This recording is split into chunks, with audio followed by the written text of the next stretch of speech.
Welcome back, everybody, after a brief hiatus. This is The Real Deal. I'm Donnie Shields. I'm Jacob Ben-Kinney. And we got a lot of stuff to talk today. You know, we've been gone for as long as Spider-Man's been gone from the Marvel Cinematic Universe. That's why we had to vanish, folks. We vanished in protest. Yeah, I highly Maybe. doubt that. Yeah. Most likely not. But yeah, he's back. We're only going to spend a brief time talking about this, but he's back in the Marvel Cinematic Universe after both sides, Sony and Disney, could come together on terms. And we will be getting one full Spider-Man Marvel Cinematic Universe, and he'll also appear in another Marvel Cinematic Universe film. So, Jake, are you excited about that? I'm excited to see them back together. It's nice having the full cast together for Marvel. It would have been really weird if Spider-Man, he's been in several movies now, and then just vanishes from the MCU, they write him out of it. And let's face it, most of the time when they write out a character like that, it's like, oh, he went home or something like that, and it doesn't really satisfy the viewer. So it's nice to see him back. Interesting that the whole development is rather interesting. Yeah. Would you like to talk a little bit more about that? It came down to, for you guys that don't really know what co-financing is on a film, co-financing is when you co-finance, both those companies would put the money towards the budget. And Disney, originally, their offer a few months ago was they wanted to go co-finance the Spider-Man universe, which would have gave them half the say, half the say on what Sony would eventually be doing with the Spider-Man products themselves. That would include Venom, that would include Into Spider-Verse, that would include all sorts of Spider-Man content, which, if you're a big Disney diehard and Marvel person, you would probably love this. However, us independent people, we do not like this deal. Jake, so based on what I said, I know that a lot of the production-based stuff, I know that you don't necessarily pay attention to, but when you hear the words co-financing and what we've talked about before, do you have any take on this? I do understand co-financing mostly because it comes from other business ventures that I've been involved in or, study around that. And so one of the things is when you're co-financing like this, so I believe the initial deal was 50-50 is what they wanted to do. Once you start co-financing, you start getting more power and influence into what the other group's doing. So what would have happened is if this deal went through in the initial stages, is so whenever Sony did a movie that's not Marvel related, it's just purely Spider-Man. So specifically here, the big one I want to point out is the Into the Spider-Verse. Disney is now going to have a say in the development of that film because they're partially financing and they're also going to be reaping benefits from it. So they're going to be getting money back with how well it did. And I mentioned that film specifically because I really think that was kind of like a trigger film and what made Disney want to ask for more. Because they started to really see how popular Spider-Man was. My biggest thing about this whole deal, I would have to say, Spider-Man itself, I think it's a good thing for the MCU, and I'm gonna for Disney for at least coming back and saying, okay, we'll just take more of the say in the box office and take those numbers instead that Sony was able to give them. Because where would they be going in Phase 4 without Spider-Man? Because I would like to. Now they can play it off, and they could say that, well, he doesn't need to be here for a while. He's not in the big picture. But then explain to me in Far From Home, Jake. I don't know if you saw Far From Home. I still didn't see it. Okay. I'm not a big Spider-Man fan. This isn't a spoiler. Donnie is your Spider-Man connoisseur. This isn't really a spoiler alert. This is when Pappy is telling Spider-Man, Tony wouldn't have done what he did if he knew that you weren't going to be here in the end. And that's in the trailers. Okay, so yes, but I've seen that too. In the film itself, I don't know why Disney would be okay with letting Spider-Man walk away when Iron Man and Captain America are your two main core people, and Iron Man just sends it into Spider-Man to be leading Phase 4. Mm-hmm. And again, I talked to you about this. I thought Far From Home was very replicated of Spider-Man or of Iron Man 1. Mm-hmm. I don't know if you've heard me say that, but I've tried to say that. I remember you mentioning that one time. Especially the end credit, I thought there was a lot of stuff that was kind of like Iron Man 1 type material in Spider-Man Far From Home. It'll show up on TV eventually, then I'll see it. It just came out on DVD, I think, last week. Well, if you buy the DVD, I'll watch it. Okay, I'll try. He's our Spider-Man expert. I miss Captain America and Iron Man already. Oh, I do too. Especially Cabot. My dear. Do you have any characters that you would like to see in Phase 4? That would like to see take bigger leads into Phase 4? Well, I'm a big Doctor Strange fan. I had no idea. I just saw the full Doctor Strange movie the other day too. Finally saw it. I saw it. What did you think? I still refuse to watch Guardians of the Galaxy. Well, that's next.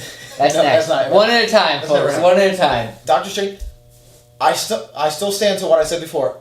The beginning was good. The middle is where it lost me the first time. It was slowed down enough that I was like, Well, it gets really the into the ending was inner workings of the how does this magic work and things like that, and who is our Demama, and But see, I shut off the first time because it was just a little bit too slow for me, and I don't know. I was rushed for time too, and that's probably why. That can be it. Because there's a lot of universe building that has to go into that one because you're really setting up the whole multiverse premise. So you're coming from a stage where you're a little more familiar with the multiverse because we've been seeing more of it in Avengers. But at this stage, that's where it first came. Like I remember I went to Doctor Strange, so I actually didn't know who Doctor Strange was when I first went to see the film. There was a group of us, a normal group of friends that normally would go to see the Marvel movies, and they were like, oh, hey, we're going to go see Doctor Strange, want to come along? And I was like, sure, I mean, it's probably a good film. The trailers, like the the trailers hadn't intrigued me, but the graphics they were using did. Like that Inception-like fight. Oh, yeah, all the special effects we were seeing in the trailers, I was like, I'm curious to see this movie. Again, knew nothing about Doctor Strange. And I went in, and a lot of that, I mean, it's seeing his character change from the beginning to the end. I love how at the end when he's standing, he's looking out the big window, he's in the New York, building, and his hands are still shaking. Like, he doesn't fix this problem. He moves on to bigger and greater things. And so I love the character development in that movie. I love the effects and the whole magic multiverse thing. It just appeals to me as a person. So I loved Doctor Strange when I saw that. And like when he appeared in Thor Ragnarok, I was so happy when we were getting to see him as a master. When he shows up in Avengers in the beginning, I was so hype. So I'd love to see more Doctor Strange. That's kind of... Well, you're about to get a new Doctor Strange coming out. Oh, I know. I've been waiting so much for this, man. It's going to come out eventually. I didn't know it was going to be Phase 4. I thought we'd get it before Avengers. At least before Endgame. So, like, my anticipation is high. My anticipation for Doctor Strange 2 is up here. My anticipation for Star Wars Episode 9 is down there. So, we're going to go to a rumor mill real quick. Okay. Rumor mill. Speaking of superheroes, J.J. Abrams coming into DC Universe. Is he going to be the main director? Is he going to be the main producer?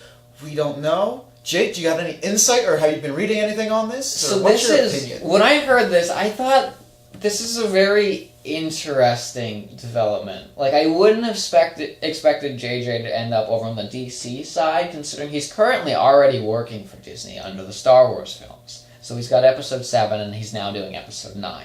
So I would have thought, like, he's in with Disney enough. He's connected to them. Like, 2 movies now, and he helps some on 8, from our understanding. I would have clarification, though, Disney did have to buy him from Paramount. Okay. Yes. But I would have thought that he would have just continued to kind of stay on the Disney side of things. So I would have thought maybe he'd be doing a Marvel movie or something like that.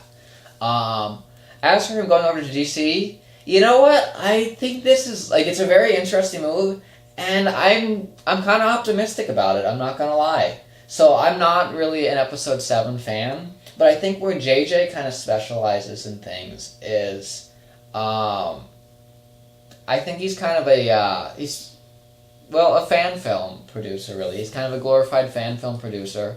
And so where I say this is, so if you look at Star Trek, his reboot series, and then you look at, the Star Wars Episode 7, there's so many callbacks to the original that in many ways he kind of, like, he doesn't really, I know he's produced his own films, most of them, which we don't really know, like, they don't really gain recognition. But where he's really big is when he's rebooting series, so I think it's like Cloverfield Lane, Star Wars, or of course, the Star Trek movies, which I love the Star Trek movies. I also like the original Star Trek movies.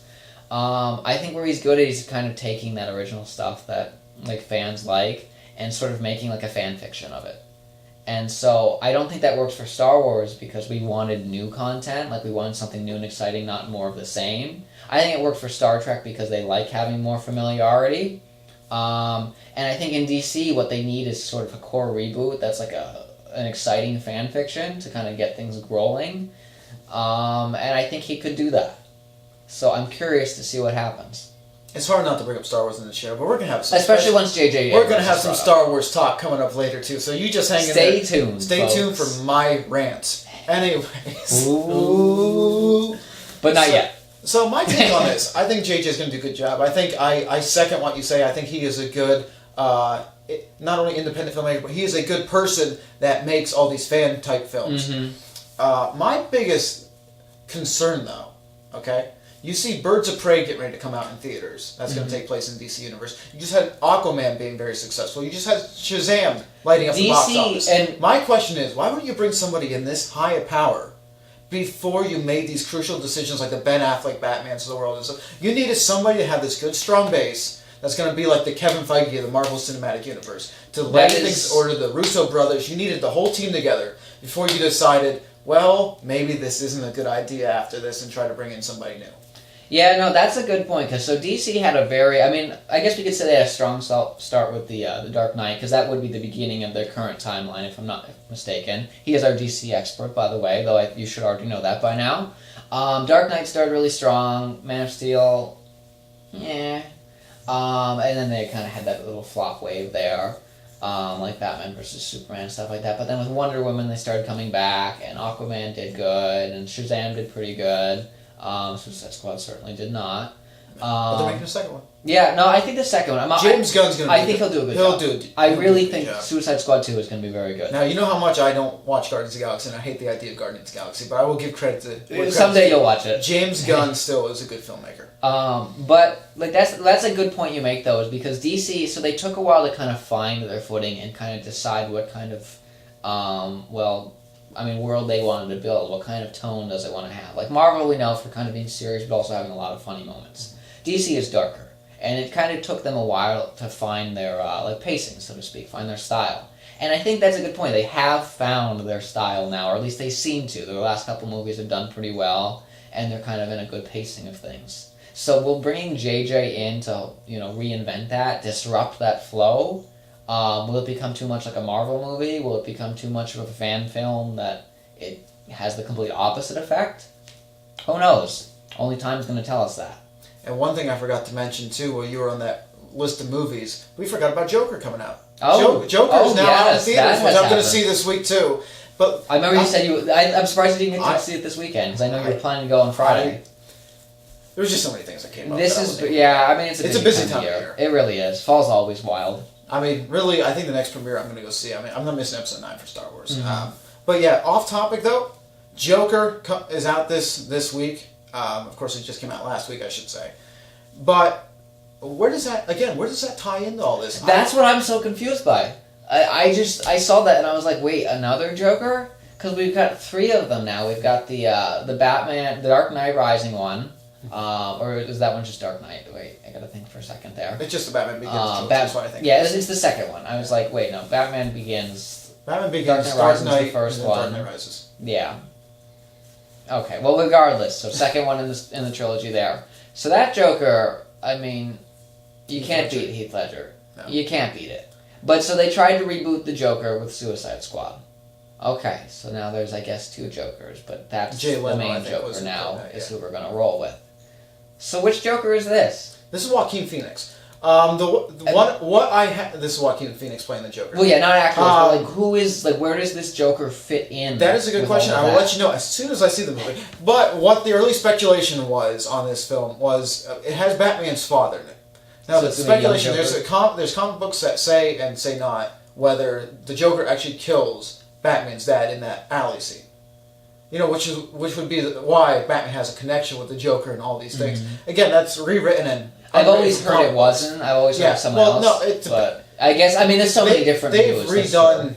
That's true. They flip-flopped on so many things. But, so we will see. I don't know the outcome of this. But I hopefully it ties into the Joker that we see in the Dark Knight trilogy. I would hope so. And I don't understand with the Dark Knight trilogy, I know this is getting off topic from this, but I don't understand with the Dark Knight trilogy why they didn't try to build the cinematic universe around that.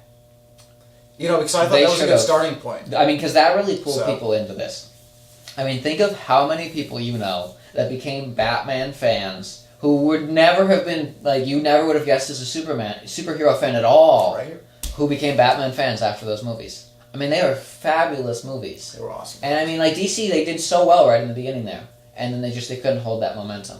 And the new Batman, they changed. One of the things, this is something I love about Marvel, is they were really thinking long-term in the beginning when they hired actors, because they tend to do 6-movie deals as the minimum, sometimes 9. They really were thinking long-term. And when they switched Batmans, that breaks your audience's immersion. I always think of the end of, Suicide Squad, for instance, because that's the first time I saw it. You can look at Batman vs. Superman, but it's the end of Suicide Squad is where I first saw the new Batman. And I was confused. At first I didn't really realize, this is Batman now. This is, Wayne, like, I didn't recognize the actor because it wasn't the actor from Batman Begins. And it breaks your immersion because it feels like suddenly like, oh, is this trilogy not canon anymore? Is this a different universe? The only one that I feel gets away with it, and I don't really know how they get away with it, I guess we just let them, is the James Bond series. James Bond has a tendency to get away with things like that, and the James Bond fans still come back and love it, but James Bond, that doesn't work for everybody in James Bond, though. I know a lot of people who have that complaint where they don't... Because what'll happen is they'll have one really strong James Bond, and then they'll have a weak James Bond. Yeah. So I know a lot of people that don't go for that. I think some of it might also be Bond a genre fans are more thing. forgiving than... Yeah, I think part of it's a genre fans. thing. I'm personally... I like James Bond, but I wouldn't call myself a big Bond fan. I just want to know if JJ's going to be in charge of DC shows, too. Like the television shows. Because I know the Arrow's ending. Oh, that reminds me of Flash is still there. What about Gotham? Because there's already a young Joker in that. I'm actually just watching on Netflix right now, so Okay. I have not seen that whole series. Yeah, so there's a young Joker that shows up in that. By the way, so where's if there's that any playing series that everything? show up that we never talk about on the show, let us know in the comment section. Seriously, yeah. So we may look at it. Well, we may already know about it, and we've just been like not talking about it here because it just didn't come up in normal conversation. Gotham's a weird thing though, because they didn't want to tie in. I think the last episode shows a full-grown Batman in the Batman suit, but we don't actually follow the kid growing up through. It's more the who's the detective? Oh my goodness, his name just blanked. The one that shows up in Dark Knight. Yeah, like, the one that goes the main. the one that goes over to Inspector. No. Oh my gosh.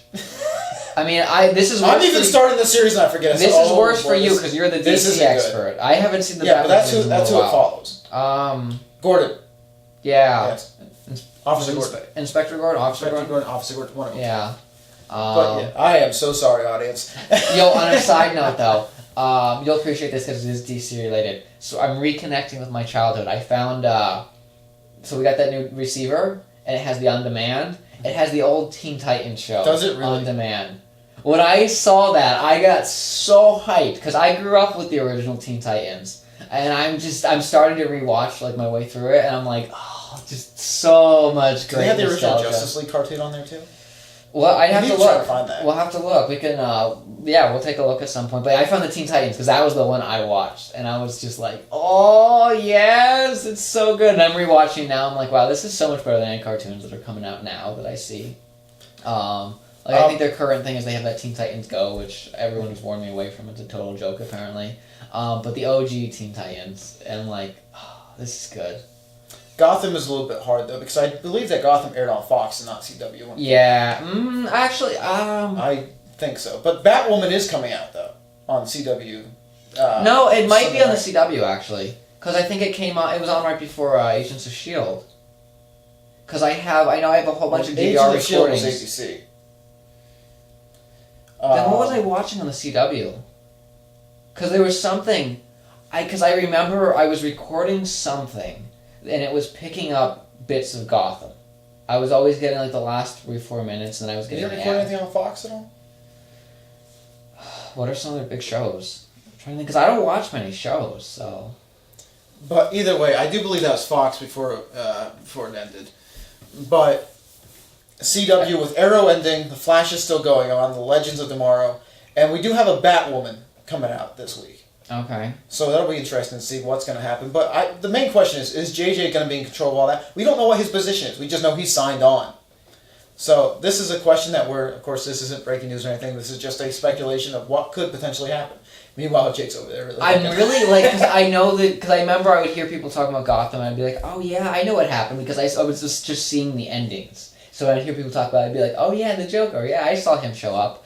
But what could I have been watching? Because there's not many shows I watch. We're finding this out, audience. I was watching The Librarians, I was watching Agents of S.H.I.E.L.D. for a while. I just want to look this up. I think it's on Fox. I'm not going to lie, I think it is. So what other channels, like, what was I watching? Oh yeah, it's on Fox. So that has been confirmed now. That's good. I really don't watch what you've been watching. Is there any sitcoms that you used to watch? No, not really. The only comedy we watched. I was going to say, your Big Bang Theory is not on. Yeah, that's what I was going to say. It's not on that. Orville!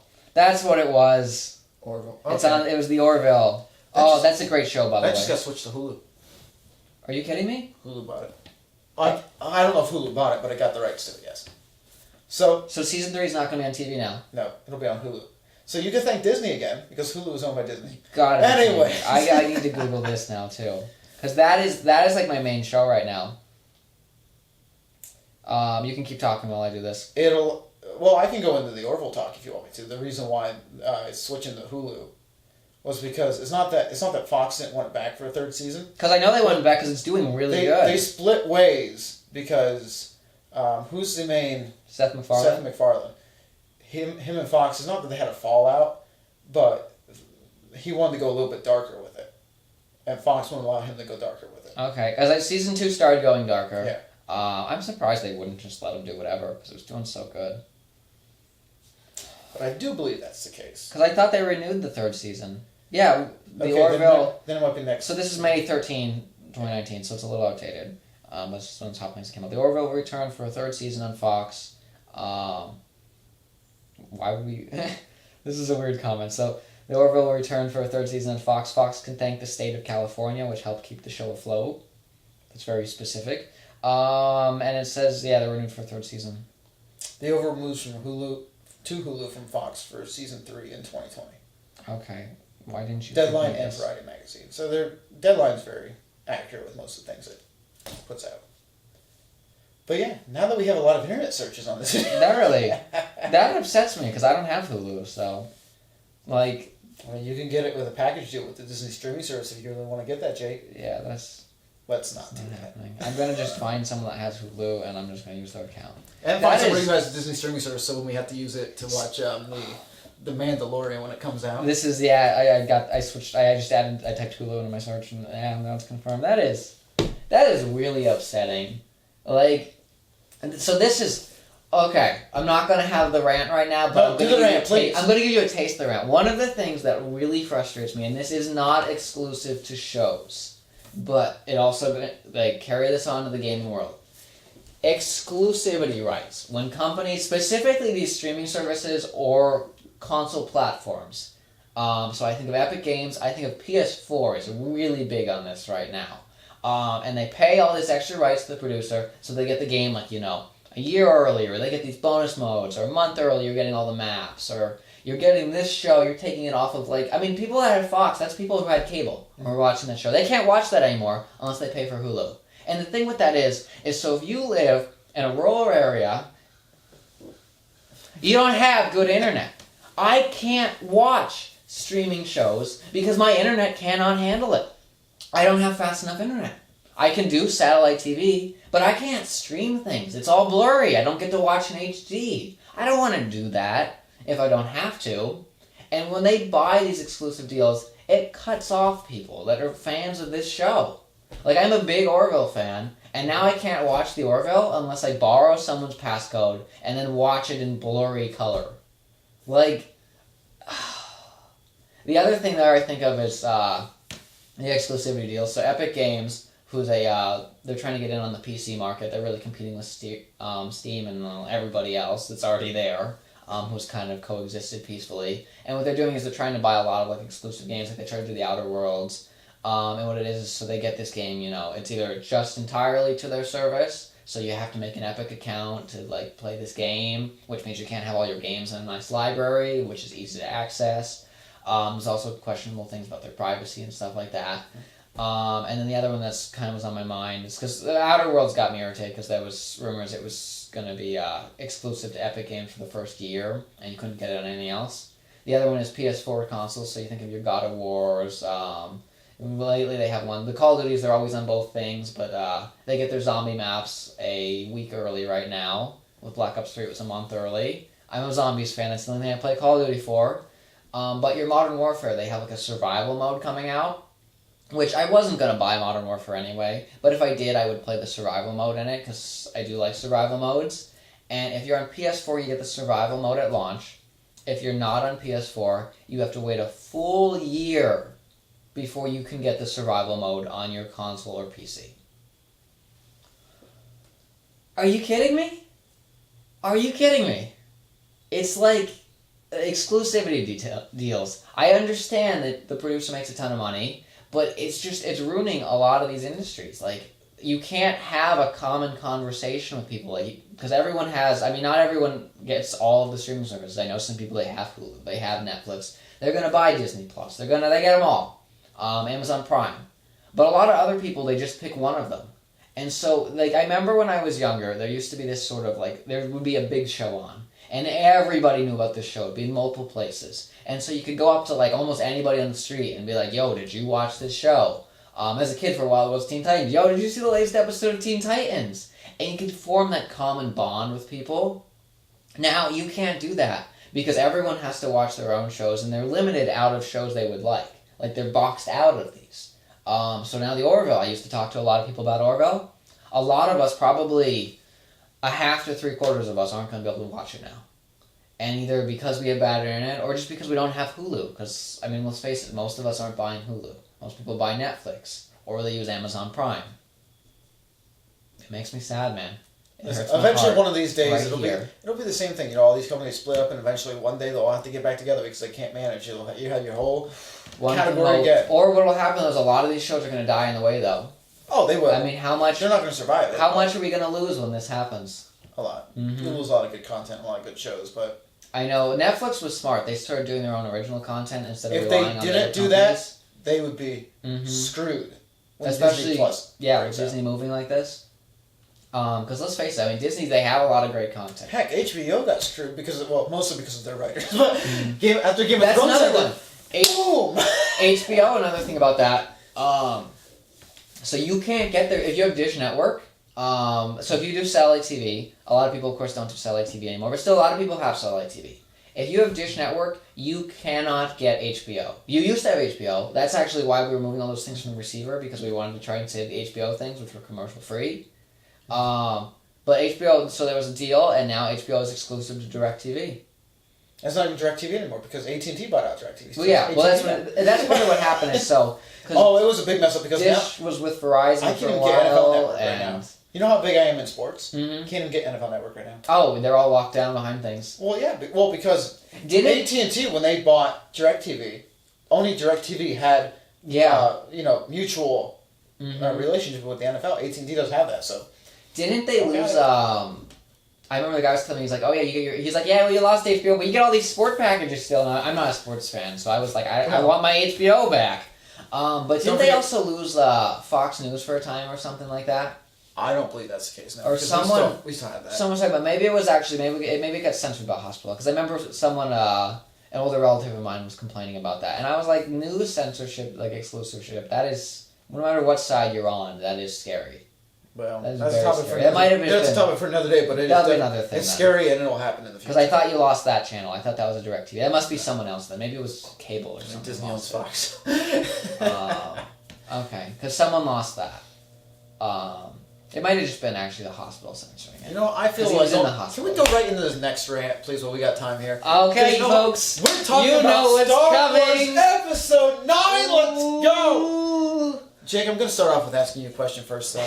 Donnie has been saving a rant for this film. Have you seen it? I haven't even heard it. Folks, this is going to be exclusive access to the inner workings of Donnie's mind. Have you seen the trailer strips at night? I have seen several trailers. I try to stay away from a lot of them because, like, these days trailers tend to spoil a lot of like what's coming in. Let's talk about good things about the trailer. But I've seen I think 2 trailers at this point. Let's start off with talking about good. It's like a relationship. Let's start off good and let's end bad.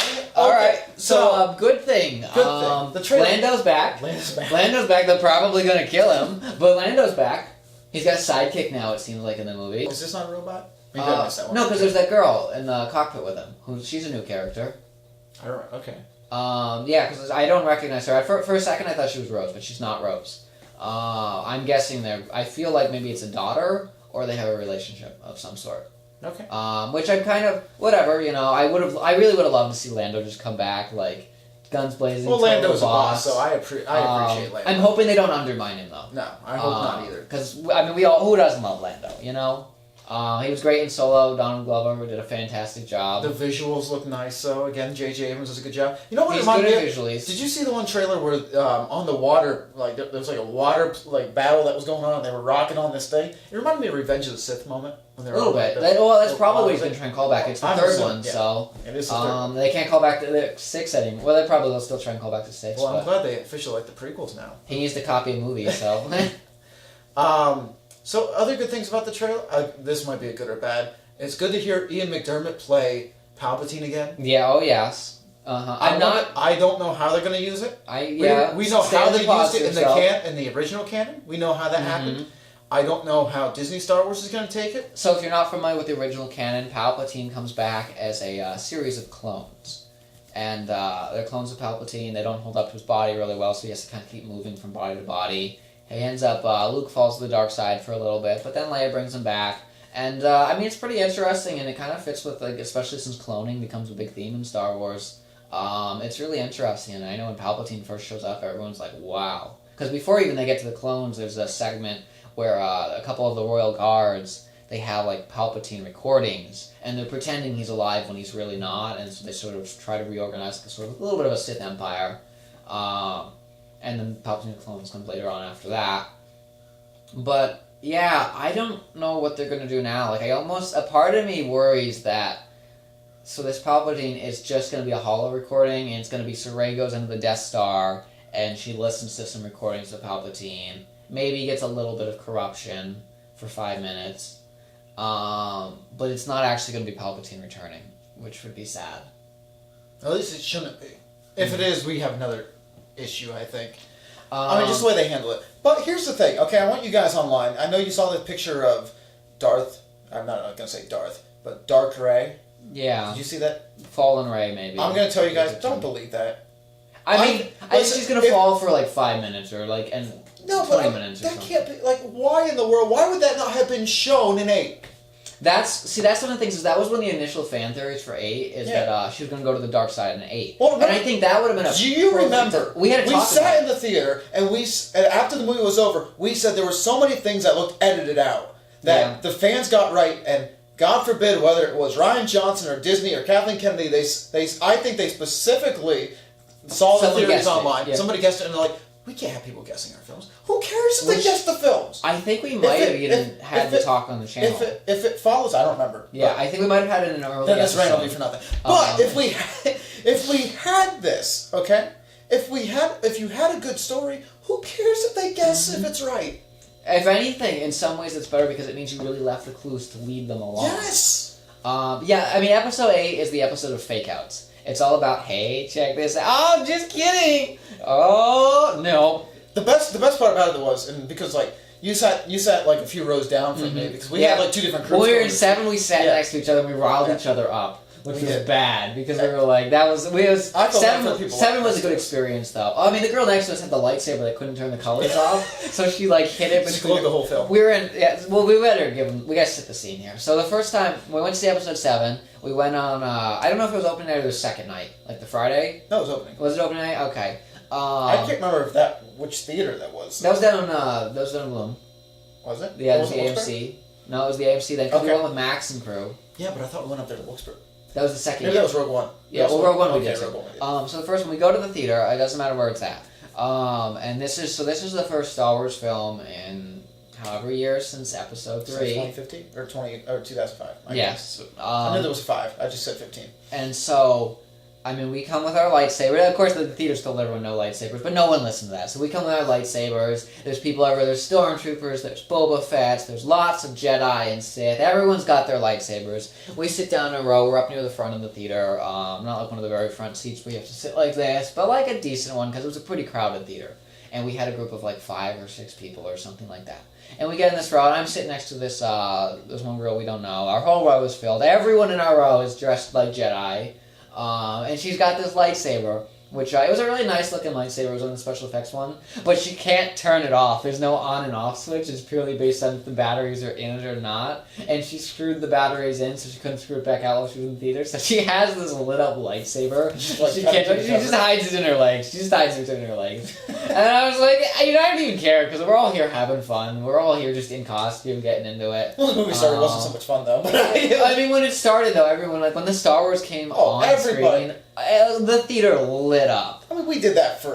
We also did that though for. But especially for 7. I mean, the clapping and the cheering. I mean, it was. Sitting in the theater watching the film was more of an experience than actually watching the film itself. Mm-hmm. Like just getting the reactions, feeling the energy of the crowd. Like I had to go back and watch 7 again just to make sure I was giving it like a fair. Like I actually watched this movie fairly because I was just. I mean, everyone's caught up in the excitement of watching a new Star Wars film. Did you go back and watch Episode 8 fairly? I did give Episode 8 a second watch, yeah. Because the first watch, especially if you watch an opening night, there's a lot of just hype in the air. And I think it's good for especially movies like that one, that you watch it again and you kind of, the second time, you pay a little more attention. Because I remember the first time I watched 8, I was entertained the first time I watched 8. I didn't love it. It wasn't Rogue One. Rogue One I saw 5 times in theaters. I've never done that before. I was like, I need to go see it again. I'd talk to a friend and be like, oh, yeah, did you see Rogue One? No, I didn't see Rogue One. Oh, well, you gotta go see Rogue One. Let's go tomorrow. So that was a great movie. That was an experience. But 8, I enjoyed it. I mean, I enjoyed the hype of it in the first one. And I went back a couple days later and I saw it the second time. And especially in the second watch, because after the first watch, that night, I'd been kind of, some of these things didn't really add up too well. And I was like, I mean, I may have just missed it, though, because, again, I was chatting with the people around me a little bit, and the girl next to me was crying like 6 times during it, because she cries really easy. And so we were having just kind of a rowdy time, not disrupting other viewers. And so I went back and I watched it, and I took my little cousin to go see it, because he hadn't had the chance to go see it yet. And so I was like, yeah, sure, no problem, I'll take you, because he wanted to go see it. And I remember we came out of the theater, and I was driving him home, and I was thinking about all of, like, the kind of flaws in the film, and they were, like, very pronounced on the second watch there. And we went at some weird time, we went at, like, 1 p.m. or something like that, so it wasn't crowded, so I could really kind of sit there and focus on the movie. And I was just like, there's a lot of issues here in this film, and then I see it the second time. And, where did we start here? Side of the Force. Yeah. Oh, yeah. That's the thing is there's how I describe 8 a lot of times is that there was a lot of just missed potential. There was a lot of opportunities they had. I was expecting Dark Side Ray. I mean, a part of me expected it, a part of me didn't believe they would go that route anyway. So I wasn't really expecting it. But if they had gone Dark Side Ray, that would have been. See, my fabulous. Thing is, I wasn't expecting Dark Side Ray, but I mean, it would have been a cool thing to do. It would have been an awesome twist. My thing is, if you're gonna have Dark Side Ray, why show up in Episode 9 with It's too late now. It's what I think is 9. As I think 9's gonna have a lot of good things in it, like bringing back Palpatine, bringing back Lando, Dark Side Ray. But I think it's a case of too little, too late. They should have started this in 8 to really build the suspense, because that's one of the things that's so 9. How excited are you for Episode 9? Well, it's October, and I could care maybe 2% about it. Oh, wow, you got a full 2%. Dang. How much do you care? It's probably like I'm more interested in seeing fan reactions. But see, this isn't common. No, this isn't common. No, we usually get so hype over, we can get hype over things we don't even care about. Yeah, I mean, we had to wait a full year after we saw the trailer for The Force Awakens. We were hyped that whole year. Mm-hmm. And even I didn't 8, we were still hyped for. You didn't like The Force Awakens in the end. I really didn't like The Force Awakens in the end. But Rogue One's coming. We're like, yeah! We were very hyped. Let's go! We were even hyped for 8, too. Boom, went up. Because I think Rogue One helped save it, though. We were optimistic again on where we go. But we also wanted to see what would happen with 7, because we're like, well, there's a lot of questions here. A lot of questions we didn't get answered. But Rogue One helped me be hyped for 8. Mm-hmm. But what I really want to get in... I even had hype for Solo. I even had some hype for Solo. Well, good, because this leads into that conversation about Solo. Because should Disney and Lucasfilm be worried about Episode 9 right now? I mean, I think they should be. I think they should be. Now, one of the things is, because it's a numbered movie, it's going to draw a lot of people, because it's the conclusion of the series. They've hyped it as, the end of all, the end-all, be-all of all Star Wars. It's going to wrap up all 9 episodes at once. Which is a lie for a minute. I would not believe that at all, by the way. I mean, that's a very bold statement, and I think statements like that, I mean, yeah, a lot of people are going to go see 9 just because, I mean, fun Star Wars fans go see, there's a core of Star Wars fans that's going to go see just about every movie. These are characters, like, one of the things with Solo is people, they weren't invested in a Solo that's not Harrison Ford. So I think that hurt that film. And this one, well, we already killed Luke and Han and everybody, and Leia's gone now. Can we just say the Solo was a good fan film? So, yeah, that was about fair. it. That was somebody made a fan film that tried to impersonate. That's fair. Yeah, that's a good. I'm cool with that. I mean, that's what it seemed like. I still like Solo. If that's how they would have pitched it, probably more people would have went to see it. So here's why I think Disney should be concerned. First of all, you can't tell me that the Solo numbers in the box office were a fluke. I'm like, I don't care. I mean, yes, you had Infinity War at the time, you had Deadpool at the time. There's a lot of factors going on. There's a lot of factors that go on. And no one asked for a Solo movie. Nobody asked for a Solo movie. But here's why Disney should be concerned. Because, yeah, you got new Star Wars fans by the introduction of The Force Awakens. My thing is, how many new fans? I don't know. Mm-hmm. But there's not more than your core. Okay? One of the things is, and it broke $1 billion. Are you telling me that even with the brand name, Rogue One broke $1 billion? One of the things is, like, I'm really curious about, like, how many people they pulled in. So, obviously, the people they're going to pull in, if it's a younger generation, they're not pulling in older fans, really. I mean, there might be 1 or 2 here. But they're not really pulling in, like, well, I can't say older fans, but older, new fans, you know? So it would have to be, like, a younger generation and sort of the Star Wars of the current generation. But at the same time, the current generation, they have a lot of competition for Star Wars. I mean, they've got Marvel, which is what's winning most of it. They've got DC. They've got all these other, you know, sci-fis and adventures and fantasies to pull them in instead. So it's not like the 80s when Star Wars was like this, you know, there wasn't much competition, really. It sort of blew everyone out of the water. Right now, the effects aren't going to win people over. So, I mean, I don't really think they pulled in much of an audience as far as new fans. Yeah, but don't you think the old fans that at least went to go see Rogue One, you think that they would have at least attempted to see Solo? I mean, I feel like, one of the things, so I think a lot of them probably did, but they didn't go see it multiple times. Because, I mean, we talked about Rogue One, I mean, we saw it each, how many times did you see it? I saw it twice in theaters. Oh, you only saw Rogue One twice? I'm surprised you saw it. No, I've watched it about 1,000 times. Yeah. But that's he can watch Rogue One, so he'll put it on at night, and he will just loop it. Just watch it on repeat. I wake up, it's still, loop. And then he watches it again one last time before starting the day. So I saw Rogue One 5 times in theaters. It is a beautiful film. It is good. It is really good. They got lucky but Solo, I did not have that drive to go back and see it. So, you know, let's say $7 a ticket, you know, being optimistic. Just 2 fans, for instance. So I only saw Solo once. I didn't even go back to see it a second time. Did you see it a second time? Solo? No. Okay, I didn't think so. I refuse to see it. So let's just say our 2 tickets let's just say we each, you know, had gone to see it twice. So that's $28 right there from just 2 people, compared to the only 14 they got. Okay, but even if everybody, I think that it finally grossed $400 million in theaters, somewhere along that line. Say even it hit $500 million, okay? Mm-hmm. So everybody would have had to go see it twice to break the $1 billion. Mm-hmm. I doubt that everybody saw it twice to break the $1 billion. Well, that's what I'm saying. We didn't even see it twice. But that's what I'm saying. So Star Wars fans didn't feel a drive to go back and see it. Say even 75% of them went back to see it twice. They probably still wouldn't have hit the $1 billion. No. If you're relying on those fans. Well, there's not that many of us, but yeah. But I'm just saying that's a factor, because some fans would go see these films 4 or 5 times. I talked to multiple people who saw even 8 4 or 5 times, or 7 4 or 5 times. Which, I mean, that blows my mind a little bit, because 8 was, I couldn't imagine seeing that 4 or 5 times. But so there's a factor there. Another thing is also, we didn't ask for Solo. No one really wanted a young Han Solo film that doesn't star Harrison Ford. I mean, this isn't like the Obi-Wan film. We were clamoring for the Obi-Wan film. If this had been the Obi-Wan film, it would have easily broken the numbers. So, I mean, there's a lot of factors. And another thing is where you're leading here is, so after 8, a lot of people were just disgruntled with Disney Star Wars. And so I think a lot of regular fans, I mean, there was a boycott. I do recall there was a boycott effort going on. We didn't actually go see initial opening. I think we did go opening weekend. We went like Saturday instead of our normal like Thursday night. I mean, I was content with not seeing it until Peter said it was. Yeah. We had a mutual friend who was like, "Oh, you gotta go see Solo. It's fabulous." And so we went and saw it with off of his recommendation, which Donnie will never trust him again because of it. So that's the only reason we even saw it as soon as we did. But the theater was mostly empty. Even for a Saturday, like opening weekend, like that is bad.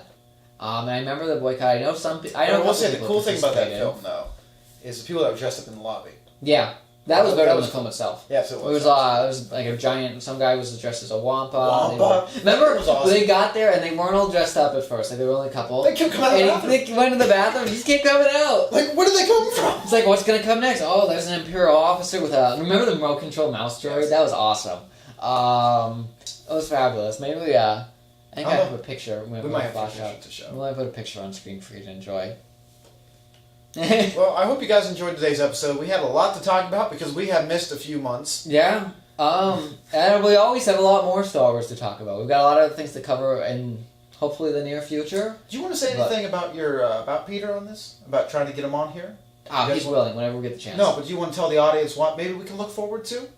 So we have a special guest with ties to the naming of the Kessel Run. And that's all I will say. That's all we will say. So yeah, hope you guys enjoyed the episode. Remember, we have a YouTube. Of course, we're on YouTube. You're watching. We have an Instagram, a Facebook, and a Twitter. Be sure to hit us up with any questions, comments, complaints, or ideas. Jake, have a nice day, folks. This is The Real Deal.